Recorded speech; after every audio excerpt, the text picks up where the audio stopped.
இயேசு அழைக்கிறார், இயேசு அழைக்கிறார். அவலாய் உன்னை தம் கரங்கள் நீட்டி இயேசு அழைக்கிறார், இயேசு அழைக்கிறார். நீர் எனக்கு துணையாயிருந்ததினால் உமது செட்டைகளின் நிழலிலே களி கூறுகிறேன். என் ஆத்துமா உம்மை தொடர்ந்து பற்றி கொண்டிருக்கிறது, உமது வலதுகரம் என்னை தாங்குகிறது. எல்லை இல்லா கேருபை தீரள், எல்லை எல்லா கேருபை தீரள் ஏற்று நிறைந்திருக்கும். எல்லா நாளும் மாறா செல்வம், எல்லா நாளும் மாறா செல்வம் இயேசுவென்ற பெயரே. விசுவாசியின் காதில் பாட, விசுவாசியின் காதில் பாட இயேசுவென்ற நாமம் விருப்பாயவர் செவியில் தோனி, விருப்பாயவர் செவியில் தோனி இனிப்பாகுது பாசம்.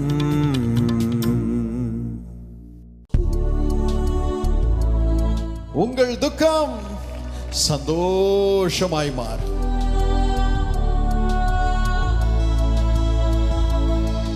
நிச்சயமாகவே ஆண்டவர் நம் கண்ணீரையெல்லாம் துடைப்பார், நம் கவலையெல்லாம் நீக்குவார்.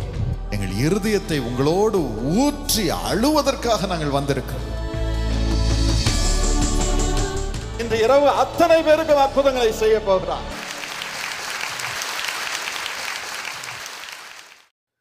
ரோமர் 8ஆம் அதிகாரம் 28ஆம் வசனத்திலே வேதம் எப்படி கூறுகிறது? ரோமன்ஸ் 8:28.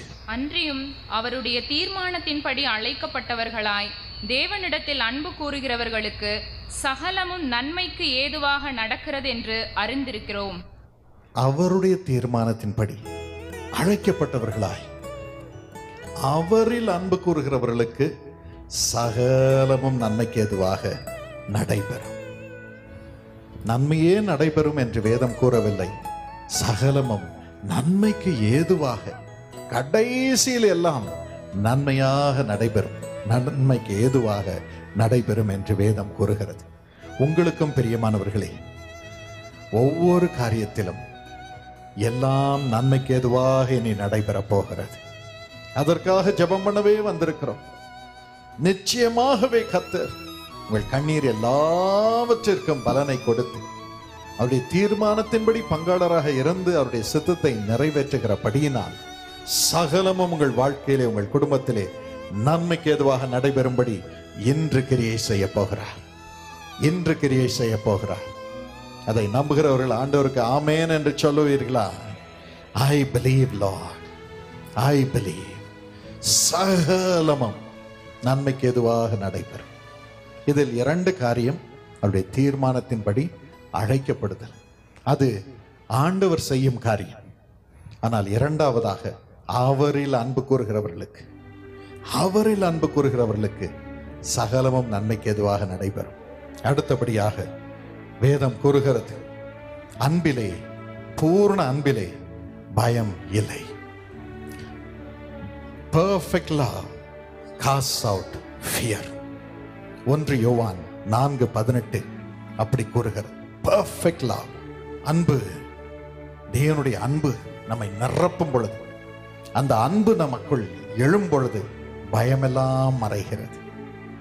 ஆண்டவர் எனக்கு உதவி செய்வார், எனக்கு நம்பிக்கை உண்டு என்று நாம் நம்பிக்கை உரியவர்களாக இந்த உலகத்திலே பாடுகளை மேற்கொள்ள அது வழி செய்கிறது. இன்றும் குடும்பம் குடும்பமாக ஆண்டவருடைய அன்பு உங்களை நிரப்பும்படி செய்வார். God's love will fill every one of your hearts. உங்கள் மனைவி ஜெபம் பண்ணாமல் பாடுகளை குடும்பத்திற்குள் கொண்டு வந்து கொண்டிருக்கலாம், இல்லை என்றால் கணவர் கொண்டு வந்து கொண்டிருக்கலாம், இல்லை என்றால் பிள்ளைகள் கொண்டு வந்து கொண்டிருக்கலாம், இல்லை என்றால் பெற்றோர் கொண்டு வந்து கொண்டிருக்கலாம். ஆனால் ஒருவரை ஒருவர் இந்த அன்பினால் நேசிக்கும்படியாக கர்த்தர் கிருபை செய்வார். கணவர் மீது பயம் அல்ல, கணவர் மீது அன்பு கொள்ளும்படி ஆண்டவர் செய்வார். மனைவி மீது அன்பு கொள்ளும்படி செய்வார். அந்த அன்பு உங்களை நிரப்பும் பொழுது உங்கள் கணவருக்கு ஆண்டவர் வைத்திருக்கும் ஆசீர்வாதத்தை அவர்களுக்கு கொண்டு வரும்படி உங்கள் மூலமாக ஆண்டவர் கிருபை செய்வார். நீங்கள் பயப்பட மாட்டீர்கள். என் பிள்ளைங்க எதிர்காலம் என்ன ஆகுமோ என்று நீங்கள் கலங்க மாட்டீர்கள். ஆண்டவருடைய அன்பினால் நிரம்பும் பொழுது ஆண்டவருடைய தீர்க்க தரிசன வார்த்தை உங்கள் வாயிலிருந்து வரும். உங்கள் பிள்ளைகள் வாழ்க்கை கெட்டுப்போய் இருந்தாலும் ஆண்டவர் அவர்களுக்கு வைத்திருக்கும் ஆசீர்வாதத்தை தீர்க்க தரிசனமாக நீங்கள் அறியும்படி உங்கள் கண்களை திறப்பார். அந்த அன்பு உங்கள் கண்களை திறக்கும். இயேசு உங்கள் பிள்ளைகளுக்கு, உங்கள் கணவருக்கு, உங்கள் மனைவிக்கு வைத்திருக்கும் ஆசீர்வாதத்தை நீங்கள் அறியும்படி அந்த அன்பு, இயேசுவின் அன்பு உங்கள் கண்களை திறக்கும். நீங்கள் அதை தீர்க்க தரிசனமாக உரைக்கும்படியாக ஆண்டவர் கிருபை செய்வார். அதை உரைக்கும் பொழுது உங்கள் கணவர் மீது ஆசீர்வாதம் இறங்கும். கணவர் மனைவி மீது உரைக்கும் பொழுது மனைவி முற்றிலும் மாறுபட்டு ஆசீர்வாதத்தினால் நிரம்புவதை, கர்த்தருடைய பிள்ளையாக மாறுவதை கணவர் பார்ப்பார். பெற்றோர் அதை அறிவிக்கும் பொழுது பிள்ளைகள் இழப்பில் இருந்து உயர்த்தப்படுவதை பெற்றோர் காண்பார்கள். இப்படியே குடும்பத்திலே நீங்கள் ஆண்டவருடைய அன்பு நிமித்தம் ஆசீர்வாதத்தை கொண்டு வர முடியும். பயம் நீங்கும், குடும்பத்திலே ஆசீர்வாதம் இறங்கும். என் தந்தை இதே பட்டணத்திலே 1969 வருடத்திலே நுரையீரல் பாதிக்கப்பட்டு செத்து கொண்டிருந்தார். இரத்த வாந்தி எடுத்துக் கொண்டிருந்தார். வைத்தியர்கள் ஒரே மாதம் என்று சொல்லிவிட்டார்கள். என் தந்தையும் என் தாயாரை அழைத்தார்கள். நான் சிறுவன், என்னுடைய சகோதரி கை குழந்தை. அந்த நேரத்திலே என் தந்தை சொன்னார்கள், இருமிக்கொண்டே, நான் சாக போகிறேன். 34 வயசு எனக்கு, 34 வருஷமா இந்த நேரம் வரைக்கும் நான் உண்மையாய் ஆண்டவருடைய பிள்ளையாக வாழ்ந்திருக்கிறேன். நான் முடிந்த வரைக்கும் இயேசுவின் அன்பை மற்றவர்களுக்கு சொல்லி இருக்கிறேன். இனி கர்த்தர் உன்னையும் பிள்ளைகளையும் பாதுகாப்பார், நான் போகிறேன் என்றார். ஆனால் தேவனுடைய ஆவியானவர் என் தாயார் மீது இறங்கினார். என் தாயார் அங்கு உட்கார்ந்து கொண்டு பயப்படவில்லை. பரிசுத்த ஆவியானவர் சாதாரணமாக மற்றவர்களாக இருந்தால் ஐயோ போறீங்களே என்று அழுதிருப்பார்கள். ஆனால் அவர்களோ, நீங்கள் சாவதில்லை, you will not die.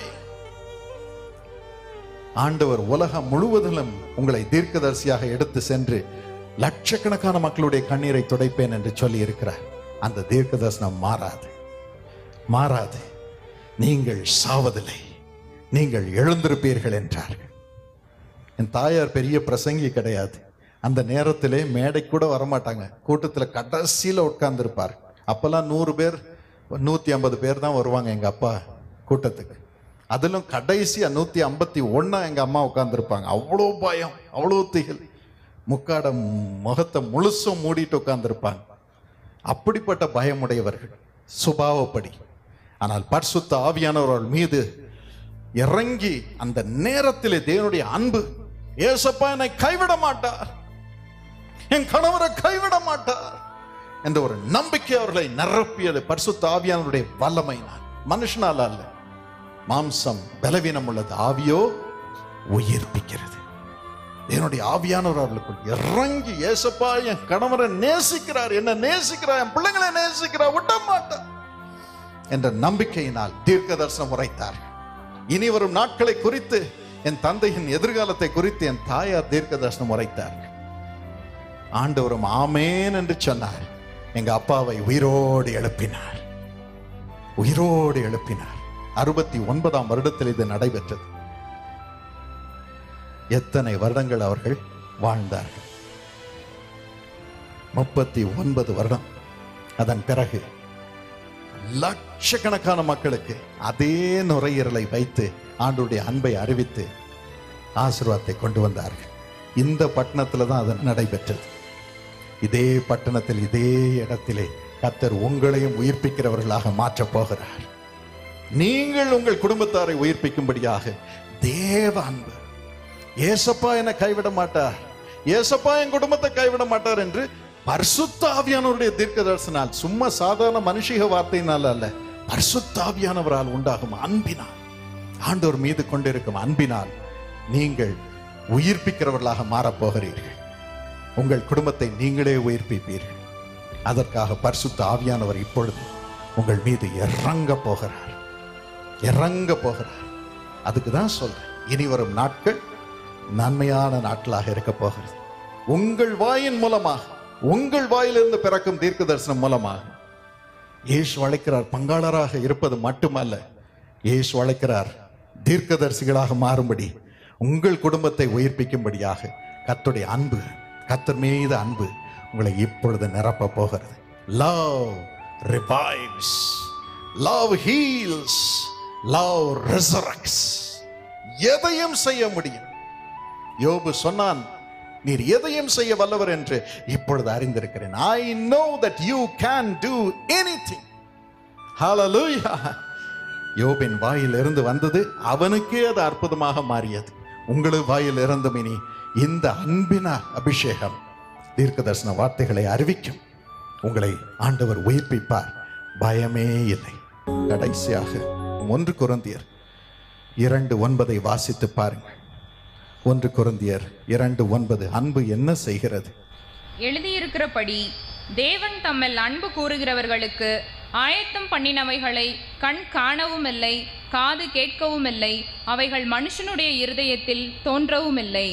அவரில் அன்பு கூறுகிறவர்களுக்கு ஆண்டவர் என்ன ஆயத்தம் பண்ணி வைத்திருக்கிறார், எப்படிப்பட்ட மகிமை நிறைந்த காரியங்களை ஆயத்தப்படுத்தி இருக்கிறார் என்பதை ஒரு கண்ணும் இதுவரைக்கும் பார்த்ததில்லை, ஒரு காதை இன்னும் இதுவரைக்கும் கேட்டதில்லை. அவ்வளவு மகத்துவமான காரியங்களை அவர் அவர்களுக்காக ஆயத்தம் பண்ணி வைத்திருக்கிறார். அவரில் அன்பு கூறுகிறவர்களுக்கு இந்த உலகத்தில் மட்டும் அல்ல, வரும் உலகத்திலும் மகத்துவமான காரியங்களை ஆண்டவர் உங்களுக்கு ஆயத்தம் பண்ணி வைத்திருக்கிறார். எத்தனை பேருக்கு நம்பிக்கை உண்டு, எனக்கு பெரிய மகிமையான காரியங்களை ஏசப்பா வரும் உலகத்திலே ஆயத்தம் பண்ணி வைத்திருக்கிறார், அவருக்கு ஸ்தோத்திரம் என்று சொல்கிறவர்கள் கரங்களை உயர்த்தி ஸ்தோத்திரம் ஏசப்பா என்று சொல்லுவீர்களா? ஸ்தோத்திரம் ஏசப்பா. Thank you Jesus. God bless you. பல வருடங்களுக்கு முன்பதாக ஒரு கணவனும் மனைவியும் விமானத்திலே பறந்தார்கள். கணவன் ஒரு பைலட், மனைவிக்கு விமானம் ஓட்ட தெரியாது. ஆகவே மனைவிக்கு ஃப்ளையிங் லெசன்ஸ் அவர் எடுத்துக்கொண்டிருந்தார். எப்படி விமானத்தை செயல்படுத்துவது, பறப்பது என்பதை அவர் சொல்லிக் கொடுத்து கொண்டிருந்தார். அந்த பெண், இவர் என்ன சொல்றது, இந்த பட்டனை போடுறது, நான் அடுத்த பட்டனை அழுத்துறேன்னு அழுத்தினாங்க. கடைசியில பிளேன் கிராஷ் ஆயிடுச்சு. என்னாச்சு? அந்த பெண் ஆஸ்பத்திரியில் அனுமதிக்கப்பட்டாள். கழுத்து, கை எல்லாம் உடைஞ்சு போச்சு. கோமாவில் இருந்தார்கள். கணவன் மரித்து போனார். கோமாவில் ஒரு நாள் அவர்கள் தப்பி கண் திறந்தார்கள். அப்பொழுது போதகர் அருகிலே நின்று கொண்டிருந்தார். போதகரை பார்த்து சொன்னார்கள், ஐயா, என் கணவரை ஏன் வெறுங்காலாக வைத்து புதைத்தீர்கள்? Why did you put my husband's body in the coffin as barefooted? அவருக்கு ஏன் ஷூ போடல என்று அங்கலாய்ப்போடு கேட்டார்கள். போதகர் கேட்டார், எப்படி உனக்கு தெரியும் அவர் செத்துட்டார்னு? அவர்கள் சொன்னார்கள், நான் அவரை பார்த்தேன். இந்த பிளேன் கிராஷ் ஆனவுடன் அவர் தரையிலே கிடந்ததை பார்த்தேன். அப்பொழுது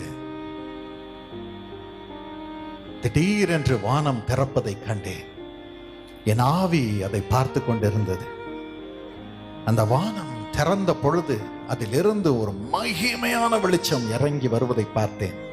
அதில் அழகான ஒருவர் இறங்கி வந்தார்.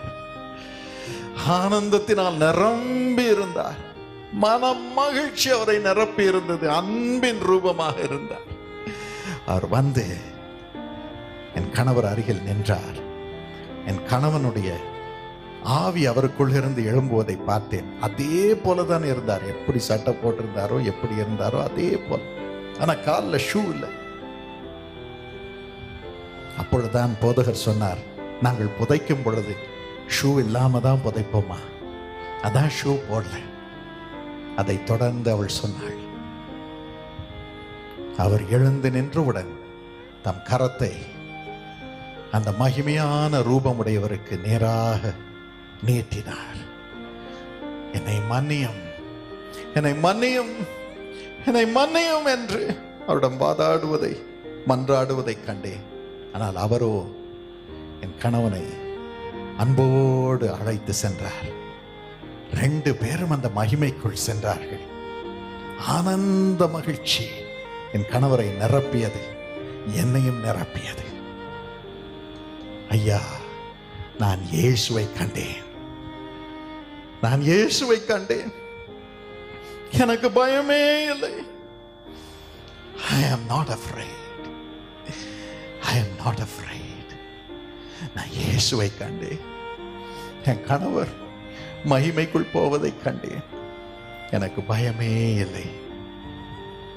எனக்கு அருமையானவர்களே, உங்களுக்கும் ஆண்டவர் இந்த மகிமையை ஆயத்தப்படுத்தி வைத்திருக்கிறார். உங்கள் மீது அன்பாயிருக்கிறார். இந்த அன்போடு தான் நீங்கள் ஊழியத்தை உங்கள் காணிக்கைகளினால் தாங்கி வருகிறீர்கள். இந்த இயேசுவின் மீது இருக்கும் அன்பின் நிமித்தம் எனக்கு பரலோகத்தை ஆயத்தப்படுத்தி வைத்திருக்கிறார் என்ன இயேசுப்பா. நான் அவருடைய நாமத்தை மற்றவர்களுக்கு சொல்லட்டும், அவர் மூலம் மற்றவர்கள் கண்ணீரை துடைக்கட்டும் என்று பங்காளர்களாக இந்த ஊழியத்தை தாங்கி வருகிறீர்கள். ஆகவே உங்களுக்கு நம்பிக்கை உண்டு. மகிமையான பரலோகத்தை அவர் உங்கள் மீது வைத்திருக்கும் அன்பின் நிமித்தம் உங்களுக்கு ஆயத்தம் பண்ணி இருக்கிறார். உங்களுக்கு பயமே இல்லை. தைரியமாயிருங்க. இப்பொழுதும் அந்த அன்பு, இயேசுவின் அன்பு பரிசுத்த ஆவியானவர் மூலமாக உங்களை நிரப்புவதாக, பரிசுத்த ஆவியானவர் உங்களை நிரப்புவாராக. இயேசுவின் அன்பின் ஆவி உங்களை நிரப்புவதாக. தைரியமாக இருங்கள். இப்பொழுதும் நாம் கண்களை மூடி ஆண்டவரை நோக்கி பார்ப்போம். நம் உள்ளத்தை திறந்து, இயேசப்பா, என் பாவத்தை மன்னிய சுவாமி, அதை மூடும் சுவாமி, பயமில்லாமல் வாழும்படி, எதிர்காலத்தை குறித்த நம்பிக்கையோடு வாழும்படி என்னை உமது பரிசுத்த ஆவியானவரால் நிரப்ப சாமி என்று ஜெபம் பண்ணுவோமா? பரிசுத்த ஆவியானவர் வரும்பொழுது விடுதலை வருகிறது. நம்பிக்கையுள்ள எதிர்காலம் நமக்கு பிறக்கும்படி எதிர்காலத்தை நமக்கு காட்டுகிறது. நம் பிள்ளைகளுடைய எதிர்காலத்தை காட்டுகிறது. அதை தீர்க்கதரிசனமாக உரைத்து ஜெபிக்கும் பொழுது அந்த ஆசீர்வாதம் இறங்குகிறது, பரலோகத்தையும் திறக்கிறது. அந்த கிருபை இப்பொழுது உங்கள் மீது இறங்கும்படியாக நாங்கள் ஜெபிக்க போகிறோம். பரிசுத்த ஆவியானவர் உங்களை நிரப்பி கொண்டிருக்கிறார், நிரப்பி கொண்டிருக்கிறார். கிறிஸ்துவின் வல்லமை அத்தனை பேர் மீதும் இறங்கி கொண்டிருக்கிறது. முதுகு வலியினால் பாதிக்கப்பட்டிருக்கும் பலரை பார்க்கிறேன், கற்களினால் பாதிக்கப்பட்டிருக்கும் பலரை பார்க்கிறேன். நெஞ்சு எரிகிறது என்று சிலர் சொல்கிறீர்கள். இயேசு உங்களை குணமாக்குகிறார். கேன்சர் நோயெல்லாம் மறைகிறது. கிறிஸ்துவின் ஜீவன் உங்கள் மீது இறங்குகிறது. கல் ஈரல்களை இயேசு தொட்டு குணமாக்கி கொண்டிருக்கிறார். முடக்கு வாதத்தை குணமாக்கி கொண்டிருக்கிறார். முக்கியமாக பிசாசின் உபாதைகள் அத்தனையும் இயேசு நீக்குகிறார். வாயை திறந்து, உள்ளத்தை திறந்து, இயேசப்பா, என் மீது அன்பாயிருந்து என்னை விடுவிப்பதற்காக நன்றி என்று சொல்லுங்க. என்னை நேசிப்பதற்காக நன்றி இயேசப்பா, என் குடும்பத்தை நேசிப்பதற்காக நன்றி இயேசப்பா என்று உள்ளத்தை திறந்து ஆண்டவருக்கு நன்றி சொல்லுங்கள், நன்றி சொல்லுங்கள், நன்றி சொல்லுங்கள், நன்றி சொல்லுங்கள். அவருடைய மகிமை இப்பொழுது இறங்குகிறது, ஒவ்வொருவர் மீதும் இறங்குகிறது. பிள்ளைகள் மீது இப்பொழுது கிறிஸ்துவின் ஜீவன் இறங்குகிறது. ஞானத்தின் ஆவி, ஆண்டவரை நேசிக்கும் ஆவி, பெற்றோரை கனம் பண்ணும் ஆவி, பெற்றோருக்கும் பிள்ளைகளை நேசித்து பிள்ளைகளை பராமரிக்கத்தக்கதான அன்பின் ஆவி பெற்றோருக்குள்ளும் இறங்குகிறது. சும்மா சும்மா வருகிற கோபம், பிள்ளையை குறித்த கோபம், எல்லா சந்தேக ஆவி, குடும்பத்தை பிரிக்கும் சந்தேக ஆவி, பொறாமையின் ஆவி எல்லாத்தையும் ஆண்டவர் துரத்துகிறார். கணவன் மனைவி பிள்ளைகளுக்குள் ஒரு மனதின் அன்பின் ஆவி, அன்பின் ஆவி இறங்குகிறது, அன்பின் ஆவி இறங்குகிறது. வேண்டாத விதமாக பிள்ளைகளை திட்டிக் கொண்டிருக்கும் ஆவிகள் எல்லாம் மறைகிறது. சந்தேகப்படும் ஆவியெல்லாம் மறைகிறது. இயேசுவின் நாமத்தினாலே இந்த சண்டையின் ஆவி, பொறாமையின் ஆவி, அகம்பாவத்தின் ஆவியை எல்லா குடும்பத்திலும் இருந்து நான் துரத்துகிறேன். யார் யாரை இந்த ஆவிகள் தொந்தரவு செய்கிறதோ அத்தனை குடும்பங்களிலும் இருந்து, அந்த விதமான குடும்பங்களில் இருந்து அவர்களை துரத்துகிறேன் இயேசுவின் நாமத்தினாலே. வெளியே துரத்துகிறேன் இயேசுவின் நாமத்தினாலே. ஸ்தோத்திரம் அப்பா, ஸ்தோத்திரம் அப்பா, ஸ்தோத்திரம் அப்பா. அன்பின் ஆவியாக எங்களுக்குள் இறங்கி கொண்டிருக்கிற தயவுக்காக நன்றி இயேசுப்பா, நன்றி இயேசுப்பா, நன்றி இயேசுப்பா. ஆண்டவரே, இன்று முதல் உமது பிள்ளைகள் ஒருவருக்காவது ஒன்றும் குறைவாய் இருப்பது இல்லை. அதை நீ சொல்லுவதற்காக நன்றி, நன்றி, நன்றி. எல்லாரும் ஆண்டவருக்கு நன்றி சொல்லுங்கள். ஒரு குறையும் வராது, ஒன்றும் குறைவாய் இருப்பதில்லை. சகலமும் நன்மைக்கு ஏதுவாக நடைபெறும். இயேசுவின் நாமத்தினால் எல்லா நோய்களும் மறைவதாக, சுகவீனங்கள் மறைவதாக, மந்திர சக்திகளின் வாசனையை நீ எல்லைகளில் வராதபடிக்கு அவைகளை இயேசுவின் நாமத்தில் துரத்துகிறேன் அப்பா. இயேசப்பா, பரிசுத்தம், பரிசுத்தம், பரிசுத்தம் எல்லாருக்குள்ளும் இறங்கட்டும். ரட்சிப்பின் ஆவி, தீர்க்கதரிசன ஆவி எல்லாருக்குள்ளும் கிரியை செய்யட்டும் சுவாமி. ஒருவராவது விழுந்து போகக்கூடாது. அத்தனை பேரும் ஆண்டவருடைய பிள்ளைகளாகவே இருக்கட்டும். வீட்டை கட்டுமப்பா, குடும்பத்தை கட்டுமப்பா, வேலையை தாருமப்பா, பண கஷ்டத்தை நீக்கும் சுவாமி. குடும்ப வாழ்க்கையில செழிப்பை தாரும், நல்ல மார்க்கை தாருமப்பா, நல்ல எதிர்காலத்தை பிள்ளைகளுக்கு தாரும் சுவாமி. குடும்பத்திலே திருமணம் ஆகாத பிள்ளைகளுக்கு திருமணம் ஆகும்படி இப்பொழுது ஆசீர்வாதம் இறங்கட்டும் இயேசுவின் நாமத்தில். குழந்தை இல்லாதவர்களுடைய கர்ப்பத்திலே இந்த வினாடி ஒரு குழந்தை உருவாகும்படி இயேசுவின் நாமத்தில் கட்டளையிடுகிறேன். கர்ப்பம் தரிக்கட்டும் இயேசுவின் நாமத்தினாலே. கிறிஸ்துவின் ஜீவன் இறங்குவதாக. ஒவ்வொருவரும் அற்புதங்களோடு செல்லட்டும், திருப்தியாய் ஆசீர்வாதத்தோடு செல்லட்டும். உமது மகிமையை காணட்டும். எல்லா கனம், மகிமை, துதி உமக்கே செலுத்துகிறோம். உமது ஊழியத்திற்கு காணிக்கை கொடுத்தவர்கள் அனைவரையும் 1000 மடங்கு பெருகச் செய்யும் சுவாமி. 1000 மடங்கு பெருகச் செய்யும். நாளையிலிருந்து இந்த 1000 மடங்கு பெருக்கம் உண்டாகட்டும், நன்மை பெருகட்டும். இயேசுவின் நாமத்தில் கெஞ்சுகிறோம் நல்ல பிதாவே, ஆமென். ஹலோ ஃப்ரெண்ட்ஸ், இந்த ப்ரோக்ராம்லேயும் உங்களை பார்க்கறதுக்கு எனக்கு ரொம்ப சந்தோஷம். லாஸ்ட் வீக் ப்ரோக்ராம் பார்த்து நீங்கள் நிறைய பேர் நிறைய கமெண்ட்ஸ் எழுதியிருந்தீங்க. அதை பார்த்து எனக்கு ரொம்ப சந்தோஷம். சரி, இன்றைக்கு ஒரு புது டாபிக் பற்றி பேச போகிறோம். இன்னைக்குள்ள டாபிக் என்ன தெரியுமா? இன்னைக்குள்ள கொஸ்டின் என்னன்னா, டெய்லி பைபிள் படிக்கணுமா, டெய்லி ப்ரேயர் பண்ணுமா? அதான் இன்னைக்குள்ள கொஸ்டின்.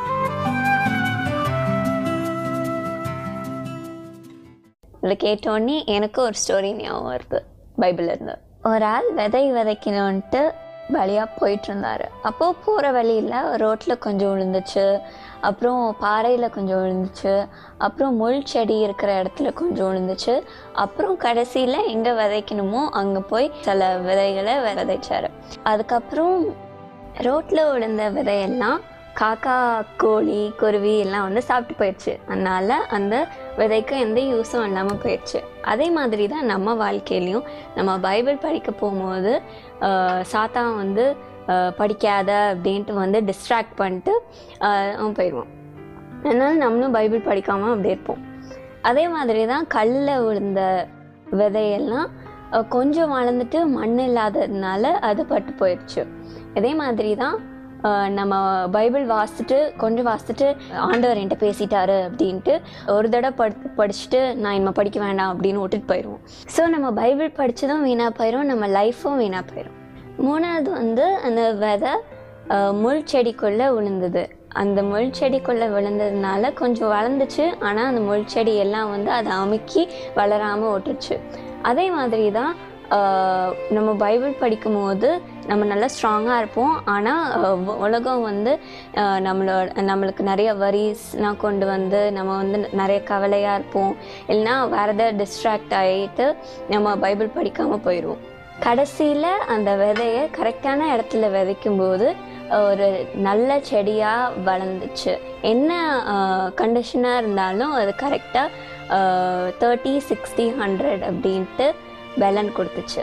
ஸோ ஃப்ரெண்ட்ஸ், நீங்கள் டெய்லி பைபிள் படிக்கும்போது நீங்கள் உங்கள் வாழ்க்கையிலையும் அந்த செடி போல் 30, 60, 100 அப்படின்னு பலன் கொடுப்பீங்க. உங்கள் வாழ்க்கையில் உயரமாக வளருவீங்க.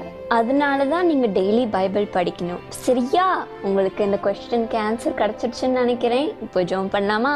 ஏசாமி, இந்த ப்ரோக்ராம் பார்க்குற ஒவ்வொருவரையும் ஆசீர்வதியும்.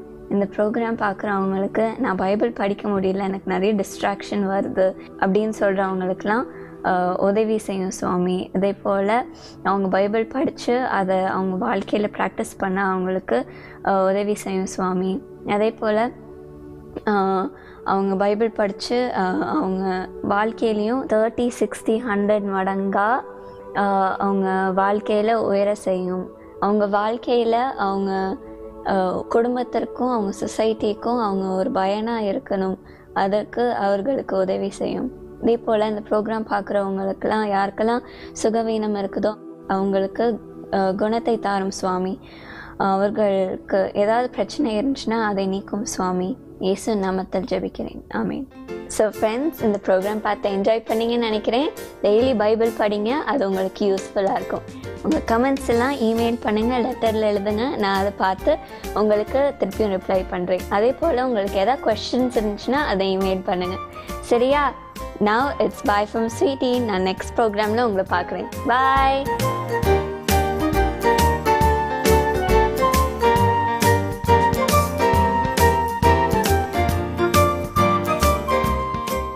இந்த நிகழ்ச்சியின் மூலம் ஆசீர்வாதங்களையும் அற்புதங்களையும் பெற்றுக்கொண்ட நேயர்களே, உங்களது கருத்துக்கள், இந்நிகழ்ச்சியின் மூலம் இறைவன் உங்களுக்கு செய்த அற்புதங்கள் மற்றும் உங்கள் பிரார்த்தனை தேவைகள் எதுவாக இருந்தாலும் உங்களின் தெளிவான முகவரி, தொலைபேசி எண், பங்காளர் எண்ணோடு சேர்த்து எங்களுக்கு எழுதி அனுப்ப மறவாதீர்கள். உங்களுக்காக டாக்டர் பால் தினகரன் அவர்கள் ஊழியத்தின் நிமித்தம் உலகில் எந்த பகுதியில் இருந்தாலும் உங்கள் கடிதங்களை நேரடியாகவோ அல்லது இன்டர்நெட் மூலமாகவோ பெற்றுக்கொண்டு உங்களுக்காக இறைவன் இயேசுவிடம் பாரத்தோடு மன்றாடி அவர் தரும் பதிலை உங்களுக்கு எழுதி அனுப்புவார்கள். நீங்கள் எழுதி அனுப்ப வேண்டிய முகவரி: இயேசு அழைக்கிறார், ஜெபகோபுரம், நம்பர் 16, டாக்டர் DGS தினகரன் சாலை, சென்னை 28. இமெயில் முகவரி paul@jesuscalls.org. எங்களது 24 மணி நேர தொலைபேசி பிரார்த்தனை எண்கள் 044 25 600 600 044 44 600 600. ஆண்டவர் உங்களை ஆசீர்வதிப்பாராக.